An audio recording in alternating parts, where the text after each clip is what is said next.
Bismillahirrahmanirrahim. Assalamualaikum warahmatullahi wabarakatuh. Alhamdulillahi rabbil alamin. Wabihi nasta'inu ala umuri dunya waddin. Assalatu wassalamu ala ashrafil anbiya'i wal mursalin, Sayyidina wa maulana wa syafi'ina Muhammadin sallallahu alaihi wasallam wa ala alihi wa ashabihi wa man ittaba'ahu wa man sara ala nahjihi ila yaumil qiyam. Ashhadu an la ilaha illallah wa ashhadu anna Muhammadan abduhu wa rasuluh alladzi la nabiyya wa la rasula ba'dah. Amma ba'du, faqur rabbi zidni ilma warzuqni fahma.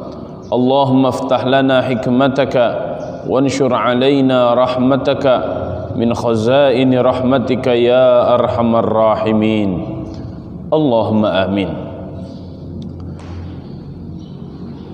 Para santri dan seluruh kaum muslimin wal muslimat, bapak-bapak, ibu-ibu, para pemuda, siapa saja yang menyaksikan tayangan ini, saya ingin mengajak kepada semuanya untuk senantiasa bersyukur hanya kepada Allah Subhanahu wa taala yang senantiasa melimpahkan segala nikmat kepada kita semuanya. Semoga segala nikmat yang Allah Subhanahu wa taala anugerahkan kepada kita gunakan untuk terus merawat keimanan yang ada di jiwa kita, meningkatkan kualitas keimanan dan ketakwaan, serta amal-amal kebaikan yang biasa kita lakukan. Semoga Allah jadikan kita semuanya orang-orang beriman sebenar-benarnya iman, orang-orang bersyukur sebenar-benarnya syukur. Allahumma amin. Salawat dan salam semoga senantiasa tercurah kepada Rasulullah sallallahu alaihi wasallam, kepada keluarganya, para sahabatnya, tabi'in, atba'ut tabi'in, kepada seluruh para ulama pejuang dimanapun berada. Semoga Allah Subhanahu wa taala jadikan kita pengikut setia Nabi Muhammad sallallahu alaihi wasallam hingga akhir hayat kita. Semoga akhir hayat kita berada dalam kondisi husnul khatimah, dan semoga Allah Subhanahu wa taala akan pertemukan kita semuanya dengan Rasulullah sallallahu alaihi wasallam dan mendapatkan syafaatul uzma darinya. Allahumma amin. Saudara-saudaraku yang dirahmati Allah Subhanahu wa taala, kita memohon kepada Allah Subhanahu wa taala semoga di hari ini Allah Subhanahu wa taala bukakan pintu-pintu ilmu dan pintu-pintu hikmah.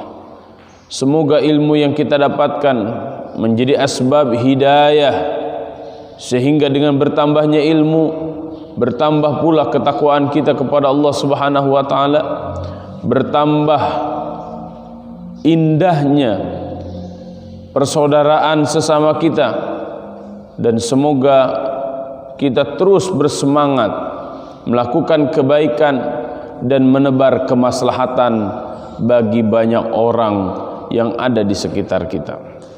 Allahumma amin. Saudaraku yang dirahmati Allah Subhanahu wa taala, hari ini kita akan mencoba mentadabburi surat Al-Humazah. Surat Al-Humazah biasa diartikan dengan pengumpat.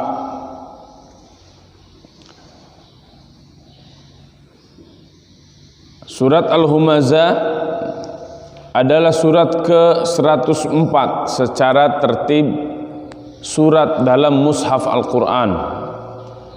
Surat Al-Humazah diturunkan oleh Allah Subhanahu wa taala sebelum Nabi Muhammad sallallahu alaihi wasallam hijrah dari Makkah ke Madinah. Maka para ulama tafsir biasanya menggolongkan dengan surat-surat Makkiyah. Jumlah ayatnya ada 9 ayat. Jika kita perhatikan kaitan antara surat Al-Humazah dengan surat Al-Asr, jika dalam surat Al-Asr Allah Subhanahu wa taala menggambarkan siapa manusia yang merugi dan siapa manusia yang beruntung, maka dalam surat Al-Humazah ini Allah Subhanahu wa taala berikan contoh real siapa mereka manusia-manusia yang merugi itu. Karena memang kita membutuhkan contoh agar prinsip-prinsip yang Allah Subhanahu wa taala telah jelaskan itu semakin jelas, karena ada contoh real yang bisa kita teliti. Sehingga dengan hal itu kita akan terhindar dari karakter-karakter buruk yang akan menjadikan kita semuanya rugi dalam kehidupan ini.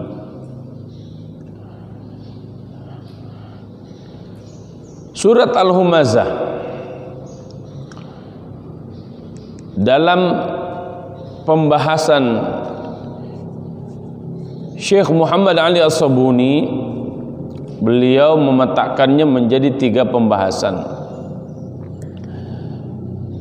Yang pertama, Suratul Humazah Makkiyah, wa qad tahaddatsat 'anil ladzina yaghibuna an-nasa wa ya'kuluna a'radahum bit-ta'ni wal intiqasi wazdira'i wa bisukhriyah wal istihza' fi'l as-sufaha. Surat Al-Humazah ini Makkiyah dan menceritakan aib-aib manusia, keburukan-keburukan manusia, yang mana mereka memakan, seakan-akan mereka memakan kehormatan mereka sendiri, ya, membuka aib-aib sendiri dengan melecehkan dan menyakiti orang lain. Bisukhriyah wal istihza, dengan mengolok-olok orang lain, sebagaimana apa yang dilakukan oleh orang-orang yang bodoh. Na'udzubillah tsumma na'udzubillah.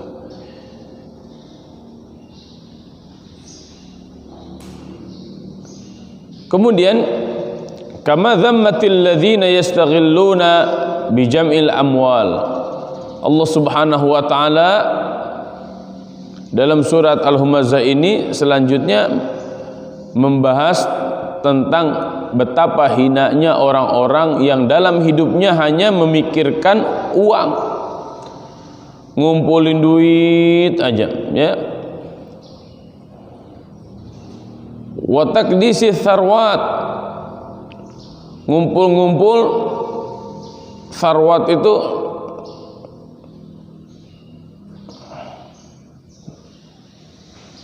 kekayaan. Ka'annahum mukhalladuna fi hadhil hayat, seakan-akan dengan harta kekayaan itu dia akan langgeng ada di bumi ini, di dunia ini. Yadhunnun, mereka mengira, li farti jahlihim wa kathrati ghaflatihim, karena dengan kebodohannya itu dan banyak lalainya itu, annal mala, sesungguhnya harta, sayukhalladuhum fid dunya, mereka sangka dunia akan mengekalkannya dalam kehidupan ini. Wa khatamat bi dzikri aqibati haula'i tu'asa al-ashqiya. Kemudian pembahasan terakhir dalam surat Al-Humazah ini, Allah Subhanahu wa taala menyebutkan akibat dari perbuatannya itu. Haitsu yadkhuluna naran la takhmadu abadan tukhtamul mujrimina wa man yulqa fiha minal bashar li'annaha al-hutamah naru saqar. Mereka orang-orang yang melakukan dalam kehidupannya hanya sebatas mengumpulkan harta kekayaan, maka mereka akan dimasukkan oleh Allah Subhanahu wa taala ke dalam api neraka yang terus menyala-nyala, yang akan menghancurkan setiap orang-orang pendosa, dan manusia akan terus-menerus dilempar ke dalamnya. Li'annahal hutamah naru saqar, karena dia adalah hutamah, neraka saqar. Wal iyadzu billah.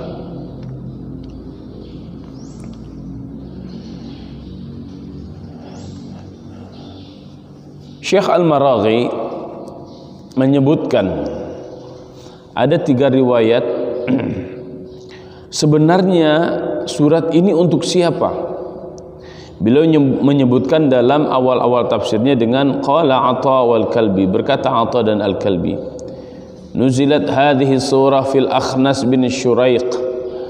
Surat ini diturunkan untuk Akhnas bin Syuraiq. Kana yalmazun nas wa yaghtabuhum bi khasati Rasulillah sallallahu alaihi wasallam. Dia terus menerus menghina Nabi sallallahu alaihi wasallam dan menceritakan keburukan-keburukan orang, dan terus menghina Nabi Muhammad sallallahu alaihi wasallam. Ini yang pertama. Yang kedua adalah Muqatil. Nuzilat fil Walid bin Mughirah, diturunkan untuk menceritakan Al-Walid bin Mughirah. Kana yaghtabun Nabi sallallahu alaihi wasallam min waraihi wa yat'anu fihi fi wajhihi.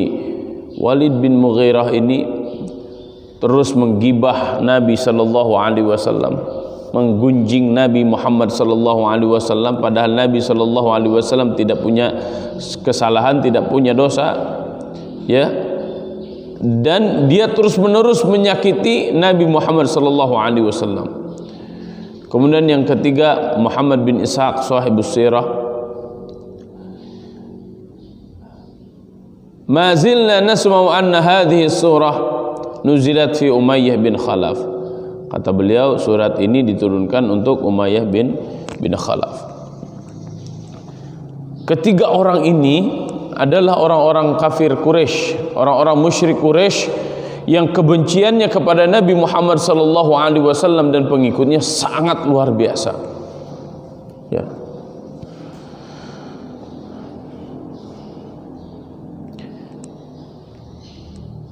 Dan mereka ini disebutkan secara khusus, bukan berarti surat ini hanya untuk mereka, karena surat ini pembahasannya umum. Para ulama tafsir menyebutkan satu kaidah dengan al-ibratu bi umumil lafzi la bi khususis sabab. Al-ibratu, mengambil pelajaran, bi umumil lafzi, dengan keumuman lafaz, la bi khususis sabab, tidak hanya melihat kekhususan sebab. Memang sebab turun surat ini menceritakan 3 orang tersebut, tapi bisa jadi karakter 3 orang tadi yang sangat membenci Rasul sallallahu alaihi wasallam, sangat membenci orang Islam yang lain, sangat membenci ajaran-ajaran Islam, bisa jadi karakter-karakter tersebut ada juga di zaman kita. Maka naudzubillah tsumma naudzubillah, ya, jika kita orang-orang yang hidup pada zaman ini karakternya seperti Akhmas bin Syuraiq, seperti Walid bin Mughirah, seperti Umayyah bin Khalaf, ya, yang begitu cinta dunia dan begitu benci terhadap apa yang dibawa oleh Nabi Muhammad sallallahu alaihi wasallam dan sangat membenci para sahabat. Kita masuk pada pembahasan ayat demi ayatnya. Al-humazah, wailul likulli humazatil lumazah. Wailun, kata Syekh Al-Maraghi, itu mengungkapkan khizyun wa azab, kehinaan dan siksa. Wailun, orang itu pasti dihinakan oleh Allah dan pasti akan disiksa. Walaupun dalam bahasa Indonesia biasa diartikan dengan neraka wail, ya, atau celakalah. Likulli humazatin lumazah, bagi setiap humazah. Humazah itu apa? Humazah itu adalah alladzi yaghtabun nas wa yat'anu fi a'radihim. Mereka orang-orang yang senantiasa menggibah, ngomongin orang terus, padahal orang itu belum tentu salah, ya. Ada ustadz diomongin terus, kemana-mana diomongin, disebarin kesalahannya, padahal belum tentu salah. Itu yang namanya humazah.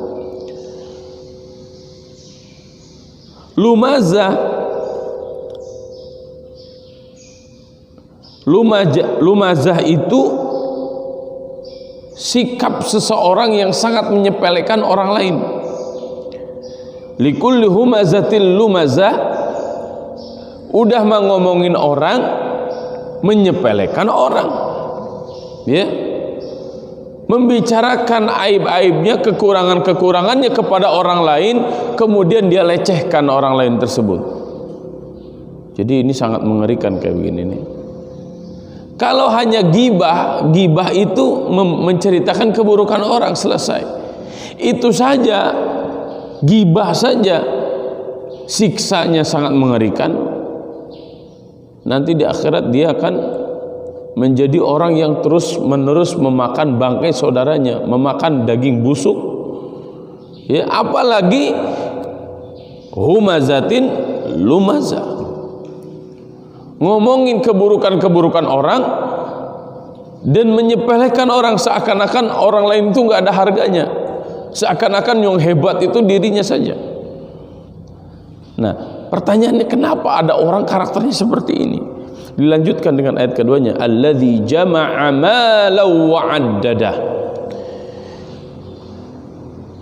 Alladzi, yaitu orang yang jama'a, mengumpulkan malan, harta, wa 'addadahu, dan dia terus-menerus menghitungnya.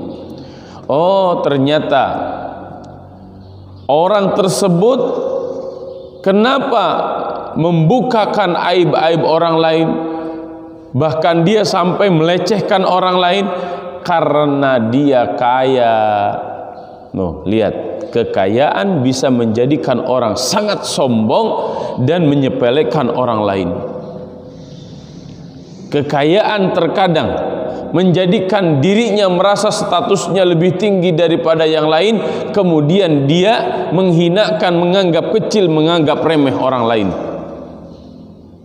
Na'udzubillah tsumma na'udzubillah.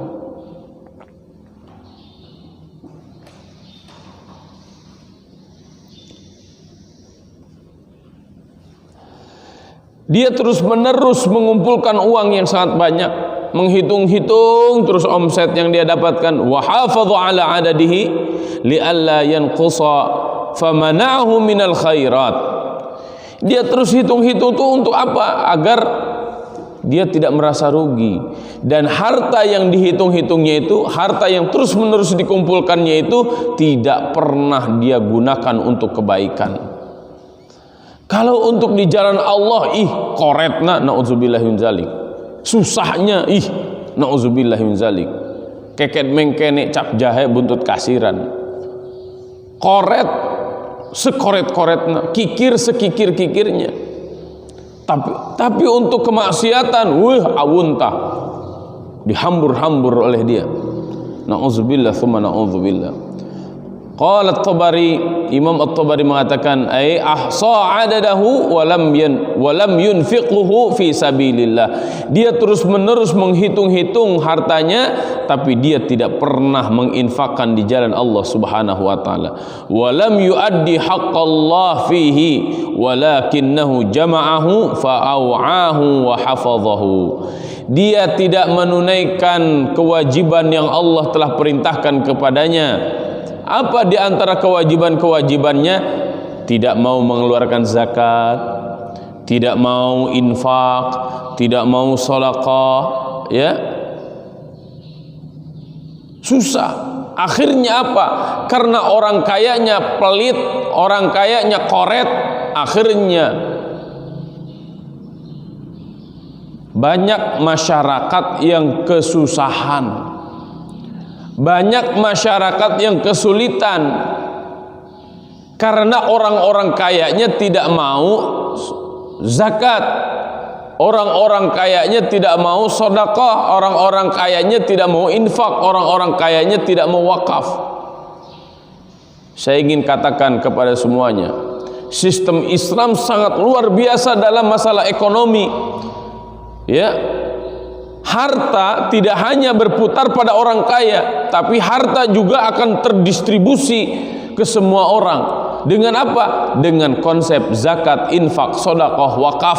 Maka dalam Islam secara teori tidak mungkin ada orang yang susah, karena semua orang kaya wajib mengeluarkan zakat, semua orang kaya harus infak dan sedekah, semua orang kaya jika hartanya ingin dibawa mati maka harus wakaf.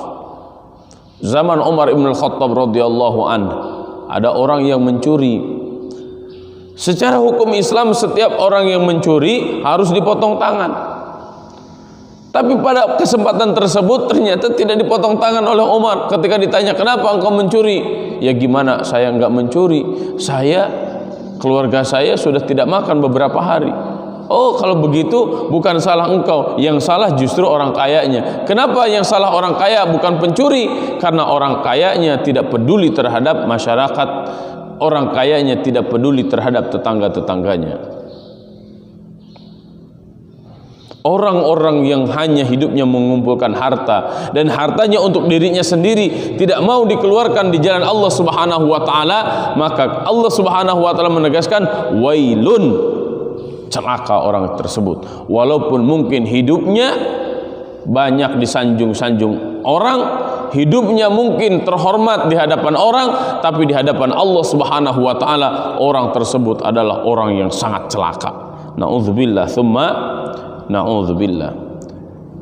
Yahsabu annama lahu akhlada ayadhunnu hadzal jahil li farti ghaflatihi anna ma lahu sayatrukuhu mukhalladan fid dunya la yamut. Dia menyangka bahwa hartanya itu akan melanggengkan kehidupannya di dunia karena kebodohannya. Ingat, tidak semua orang kaya pinter, enggak semua orang kaya paham agama. Maka jangan sombong dengan kekayaan, maka bersinergilah dengan yang paham agama. Bagaimana agar kekayaannya itu manfaat untuk agama? Orang ahli agama harus mengingatkan orang kaya, ya, karena dalam kehidupan ini kalau tidak bareng-bareng, kalau tidak bekerja sama, pak aing-aing masing-masing, rugi kita, rusak kita, hancur kita, ya. Ulama bergerak dengan keulamaannya, orang kaya bergerak dengan kekayaannya, tapi semuanya harus bersinergi. Bersinergi itu seperti ini nih. Ini orang hebat jempolan, pemerintah telunjuk, ulama jari tengah, orang kaya jari manis, fakir miskin orang kecil, rakyat jelata. Ketika semuanya bekerja sama, insya Allah makmur, karena bekerja sama itu bagaikan kepalan tangan yang penuh dengan kekuatan. Di mana tempat bekerja samanya? Di masjid. Ya, kalau enggak pada ke masjid susah kita. Kalau enggak pernah ngumpul-ngumpul, enggak pernah musyawarah, susah kita. Sehingga apa? Pak aing-aing masing-masing, yang namanya masing-masing hidupnya nih, mukul dengan jempol sakit enggak? Mukul cuma telunjuk doang sakit enggak? Mukul jari tengah doang sakit enggak? Enggak sakit. Artinya apa? Kita tidak akan pernah kuat dan masyarakat ini tidak akan pernah maju karena tidak mau ke masjid dan tidak mau bermusyawarah. Tapi jika simpul-simpul masjid dijaga, musyawarah dijaga, insya Allah maju semaju-majunya. Mau bukti? Ayo kita laksanakan jika mau bukti. Kemudian kalla la yumbadhanna fil hutamah, ay la yartadi'a an hadha adh-dhann fa wallah la yatruhanna fin nar alladhi tahtum kullama yulqa fiha wa yaltahimuh. pasti mereka itu akan la yutrahanna finnar, mereka akan dilemparkan ke api neraka, yang mana ketika manusia dilempar ke api neraka hancur habis semuanya, ya.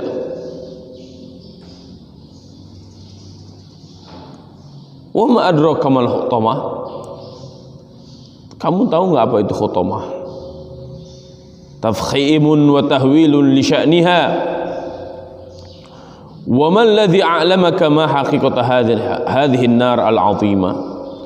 Kamu tahu nggak apa itu hutamah itu apa? Ya.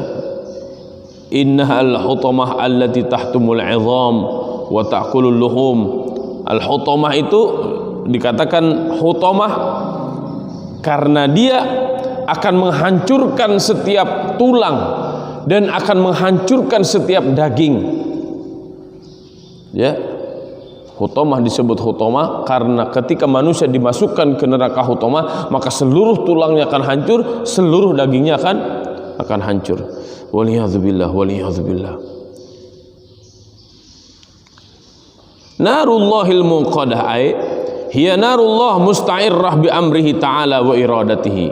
Narullah, hutamah itu adalah neraka Allah al-musa'arah bi amrihi, yang terus menerus menyala dengan perintah Allah Subhanahu wa taala, tidak akan pernah padam. Imam At-Tirmidzi dari Abi Hurairah radhiyallahu anhu menegaskan, auqada 'alan nar alfu sanah, api neraka itu dipanaskan 1000 tahun, hatta ihmarrat, sampai nyalanya itu merah, kemerah-merahan. Thumma auqada 'alaiha alfasana, hatta ibyaddat, kemudian dipanaskan lagi sampai putih itu. Thumma auqada 'alaiha alfusana hatta iswaddat, kemudian dinyalakan lagi sampai hitam. Fahiya saudaun zulmatun, maka api neraka itu hitam kelam. Na'udzubillah tsumma na'udzubillah. Ini menunjukkan tingkat panas yang sangat luar biasa. Allati tattali'u 'alal afidah allati yablughu alamaha wa waja'aha ila al-qulub. Allati tattali'u 'alal afidah, yang rasa sakitnya itu sampai ke hati. Kalau istilah kita tuh sekarang apa? Sakitnya tuh di sini. Ini nih dalilnya, sakitnya tuh di sini. Untuk menunjukkan betapa sakitnya. Ya. Kalau mau mencoba ya nanti masuk aja langsung. Qala al-Qurtubi, Imam al-Qurtubi mengatakan, wa khassal afidah li'anna al-alam idza sara ila al-fuad mata sahibuhu. Kenapa disebutkan hati? Karena untuk menunjukkan kalau orang sakitnya sesakit-sakitnya, maka dia akan menunjuk hatinya. Sakitnya tuh di sini. Ya, bukan sakitnya di kulit, bukan di tangan, bukan di kaki, tapi langsung dia menunjuk hatinya, sakitnya tuh di sini gitu. Untuk menunjukkan betapa sakitnya. Dan siapapun yang sakit hati, maka dia akan mati karena kesakitan. Fa innahum fi halin man yamut wa hum la yamutun.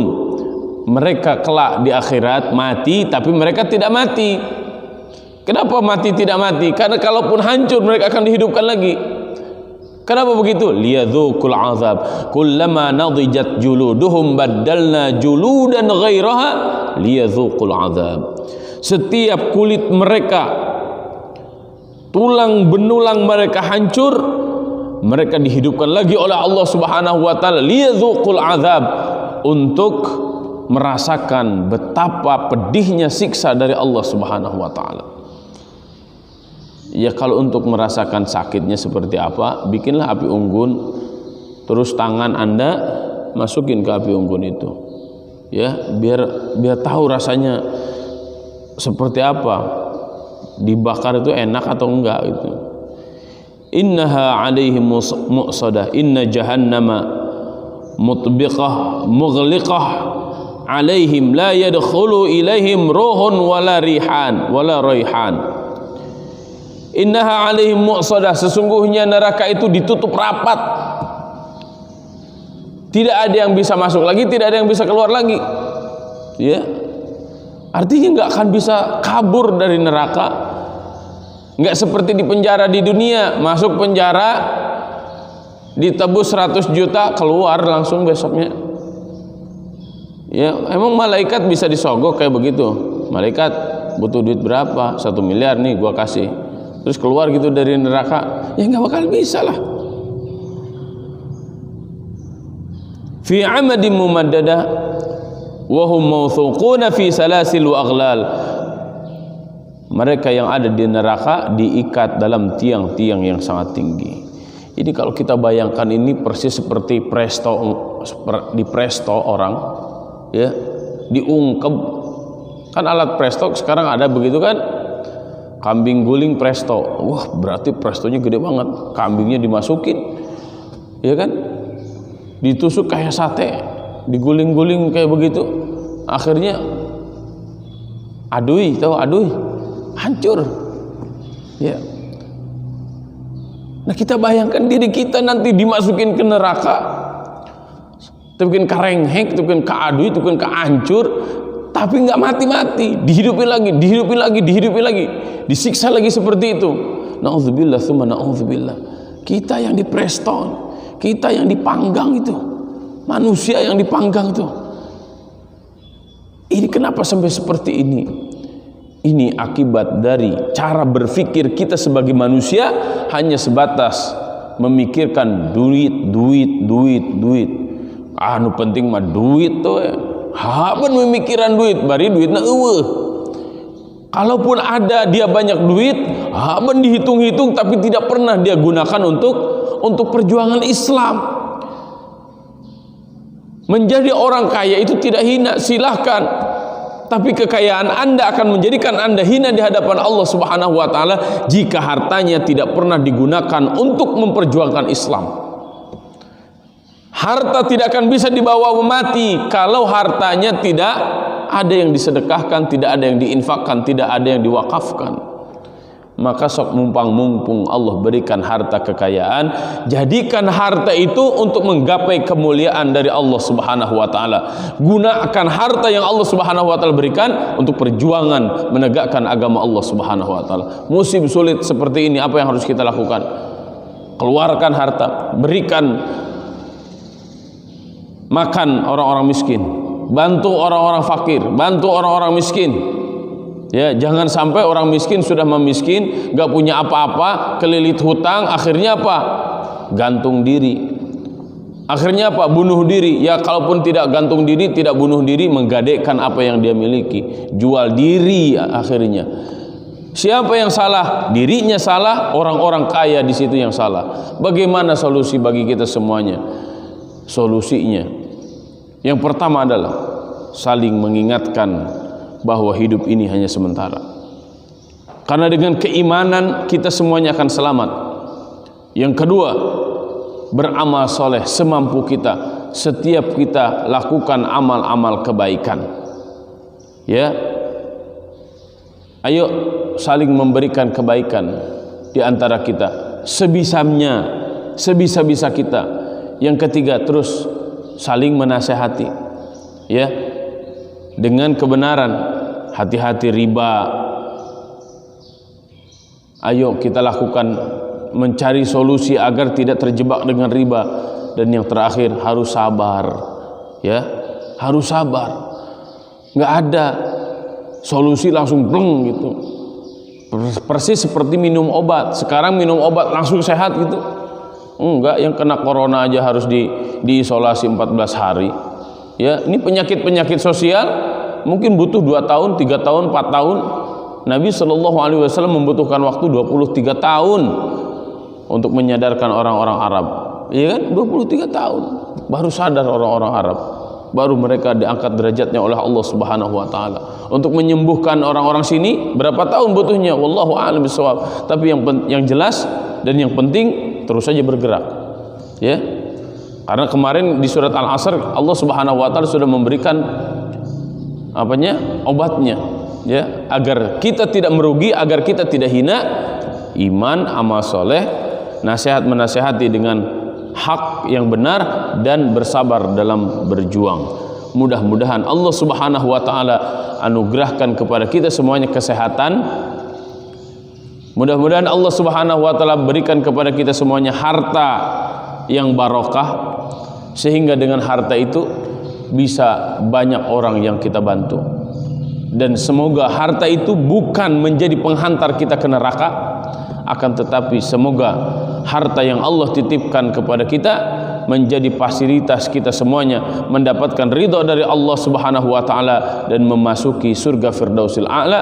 Karena jiwa, raga, harta yang kita miliki semua kita infakkan, semua kita sedekahkan, semua kita wakafkan untuk tegaknya agama Islam pada diri kita, pada keluarga kita, pada lingkungan kita, pada bangsa dan negara yang kita cintai ini.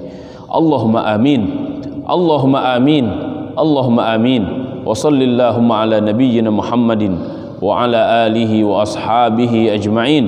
Wallahu a'lam bissawab. Wallahu al-muwaffiq ila aqwamit thariq.